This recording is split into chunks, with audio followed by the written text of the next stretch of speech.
Tariff एक ऐसा शब्द जो सुनने में डर लगता है, लेकिन इसका असर ग्लोबल ट्रेड, इकोनॉमी और पॉलिटिक्स तक जाता है। तो आज हम इस वीडियो में समझेंगे इंडिया और अमेरिका के बीच का टैरिफ डिस्प्यूट। क्या ये एक बिजनेस का मामला है या जियोलॉजिकल चेस गेम है? Hello buddy, this is Aryan और वेलकम टू आवर चैनल। आज मैं आपको टैरिफ के बारे में इस वीडियो में बताने वाला हूँ। पहले हम तो ये समझेंगे कि टैरिफ होता क्या है। कुछ लोगों ने तो टैरिफ के बारे में पहली बार सुना होगा। तो टैरिफ सिंपल भाषा में अगर हम समझे तो एक कंट्री दूसरी कंट्री के ऊपर आए हुए गुड्स के ऊपर टैक्स लगाती है। इसका पर्पस मेनली अपने देश के इंडस्ट्रीज़ को बढ़ावा देना होता है। तो आइए हम समझते हैं इंडिया और यूएसए के बीच का टैरिफ ट्रेड रिलेशंस। तो 2024 तक इंडिया और यूएसए के बीच 190 बिलियन डॉलर्स तक ट्रेड पहुंच चुका था। इंडिया एक्सपोर्ट करता है software services, James and jewelleries, और बदले में लेता क्या है? ऑयल डिफेंस इक्विपमेंट्स और टेक्नोलॉजिकल मटेरियल। आइए जानते हैं टैरिफ का इतिहास। 2018 में अमेरिका, जो कि ट्रंप की लीडरशिप में, इंडिया से आने वाले स्टील के ऊपर 25% और एल्यूमिनियम के ऊपर 10% का टैरिफ लगा दिया था। बदले में इंडिया ने भी अमेरिका से इंपोर्ट होने वाले बादाम, सेब और अखरोटों के ऊपर भी टैरिफ जड़ दिया था। तो आइए हम समझते हैं जीएसपी के बारे में। जीएसपी की फुल फॉर्म होती है जनरलाइज सिस्टम ऑफ प्रेफरेंसेस। 2019 में यूएस ने इंडिया को जीएसपी से निकाल दिया था, जिसका मतलब ये था कि इंडिया के 3000 से ज़्यादा प्रोडक्ट्स के ऊपर टैरिफ फ्री एक्सेस को ख़त्म कर दिया। मतलब हर प्रोडक्ट के ऊपर टैरिफ लगेगा। चलिए अब हम समझते हैं आज की सिचुएशन।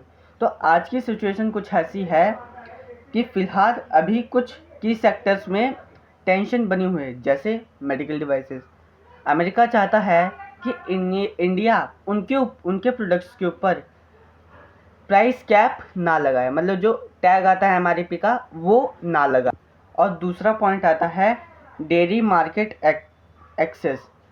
यूएस चाहता है कि इंडियन मार्केट के अंदर उसको कुछ जगह मिले अपने प्रोडक्ट्स को बेचने के लिए।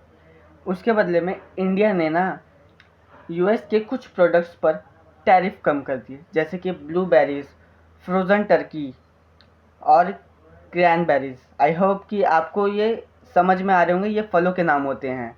कुछ लोग तो ये पहली बार सुन रहे होंगे। तो आइए हम जानते हैं टैरिफ का क्या इम्पैक्ट हो सकता है। टैरिफ का इम्पैक्ट 3 लेवल्स पर होता है।